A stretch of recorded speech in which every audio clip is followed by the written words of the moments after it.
from above to below. So this is time. This is the number of Mesozoic mammal genera known to science, and you see that from 1990 on, it's exploding. And now there are about more than 300 Mesozoic mammal genera known to science. So you could conclude that it's often said that after the Cretaceous, the time of the mammals began, but mammals were already there during the dinosaur time. But I think most of the mammals during the dinosaur time were nocturnal animals, because if they were active during the day, a velociraptor would come and eat them. So, and in a sense, I think that if you look now in nature, then a hare or a deer are most active during the night, and not today. During the day you don't see deer or rabbits or hares. You have much more chance to see them at night. And I think that is still going back to the Cretaceous, when mammals were forced to be active during the night, because otherwise they were chased by predatory dinosaurs during the day. For instance, a velociraptor could wait until a squirrel would fall out of the tree. So things like that. But nevertheless, if you have a close look, perhaps it is too small for you, but fortunately, as you know, you will get all these slides through later. Here we see the Mesozoic, and here we see the cladogram of several mammal taxa. The placentalia are here, the marsupials are here, but also strange Mesozoic orders and clades who died out. And you see that here it is more or less in a schedule that there were several, during the Mesozoic, there were several groups of strange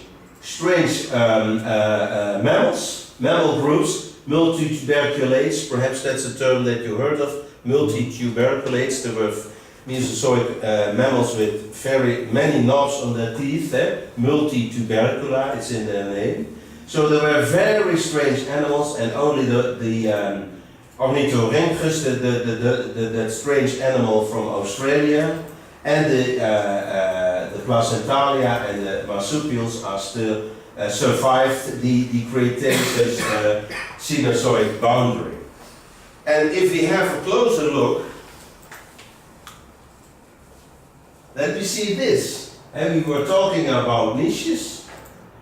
And already during the Jurassic, we see several mammals, several strange mammals who were already occupying niches, who had already an ecological function, which you can compare with extant, still living, different kinds of mammals, as well as marsupials, as well as placentals. In other words, all kinds of living mammals had already their counterparts in the Jurassic. It's very, for instance, this animal here, it's a very strange mammal from the Jurassic, but it looked like a flying squirrel, which are still there today. And these are very interesting fossils, because this animal, not only the bones are preserved, but also skin impressions. So this is not fantasy from the scientists, it is based on a real fossil. That's remarkable. I think I have to look here.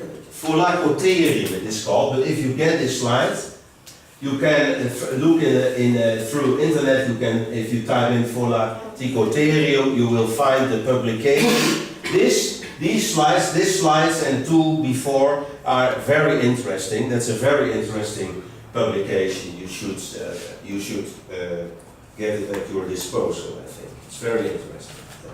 Here you see it better. So this is the one, Pholacotherium. Uit Trichoderbones. That's because of the teeth, the remarkable teeth. This is a reconstruction, and this is a so-called sugar glider. It looks like a squirrel, but it is a marsupial. So we have three orders of mammals: the Eutrichodonts, the Metatherians, and the Eutherians, the placental mammals, who invented, so to say, this flying squirrel form. Driven by the environment. It's good when you are able, when you are a squirrel, and it's convenient when you are able to fly, so to say, to gliding through the air. You can escape from a snake and so on. It's very remarkable, very interesting. Well, this is an extinct armadillo, so to say, Glyptodon from America, and in a way it resembles the Ankylosaurus. It's of course obvious why they look like this, protection. So they have to do nothing with each other, but the result of evolution is more or less comparable.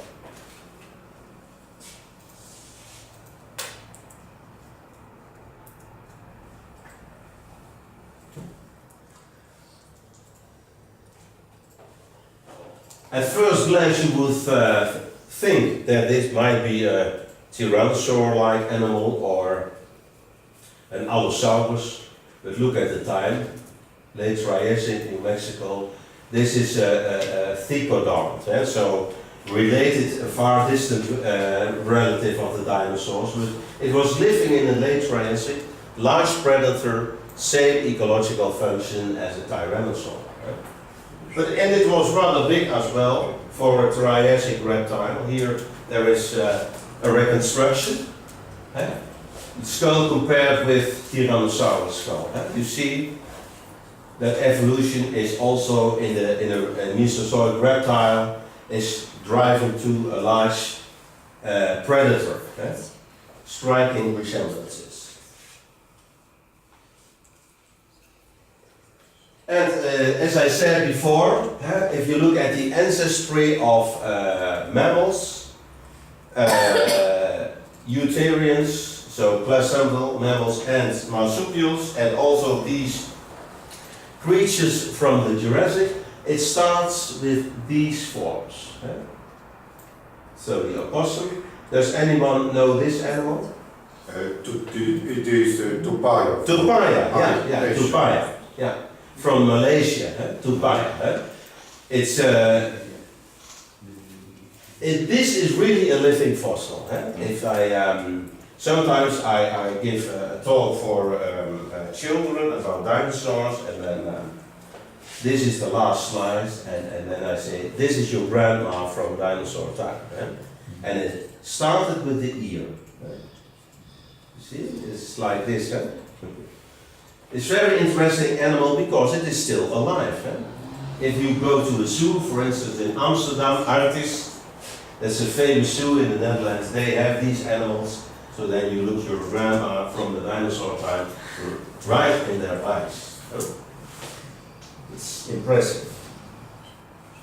But these are living fossils. You find the skeletons of these animals in the Mesozoic. So that's also interesting, that if nature, if I may say that, so invents a perfect model like these, then they will stay alive. They can adapt to severe circumstances. All marsupials died out in the Americas because of perhaps competitions with the placental mammals, but the opossum, who is very flexible in an ecological sense, stayed alive. So, if we look again at the marsupials, then these opossum-like animals migrated all over the world.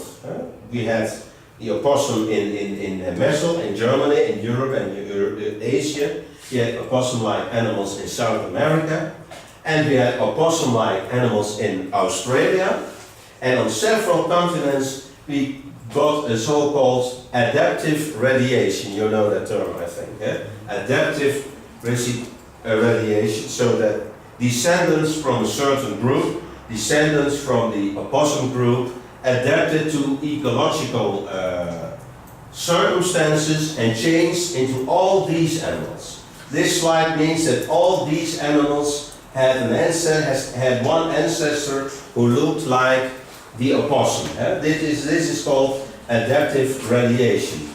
And because this is about marsupials, it is called, in this sense, marsupial radiation.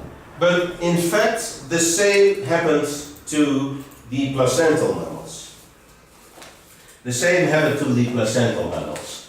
This is a cladogram based on DNA, and I like that very much, I must say, because in a way I think it's a pity that I'm not studying anymore, because